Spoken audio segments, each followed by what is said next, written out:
Welcome to the Slop Temple. We pray this video helps. Start by gathering ingredients and sterile tools.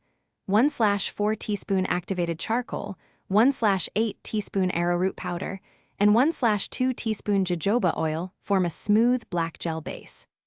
Use a small glass bowl, precision spatula, clean 5 ml glass jar, and a disposable eyeliner brush or cotton swab to avoid contamination. Optional additives include 1 drop vitamin E and 2 drops tea tree oil for mild preservation and antimicrobial support. Measure precisely and avoid more than recommended to prevent irritation. Combine the activated charcoal and arrowroot powder thoroughly in the bowl so pigment disperses evenly. Then add 1/2 teaspoon jojoba oil and mix until you reach a paste that holds shape. For a cream liner, add 3 to 4 drops distilled water and stir to a spreadable consistency ideal for brushes. To make a pencil-style product, press the dry mix into a slim cosmetic pencil tube or metal refill pan using firm spatula pressure. Test on the back of your hand and adjust oil by 1 drop increments.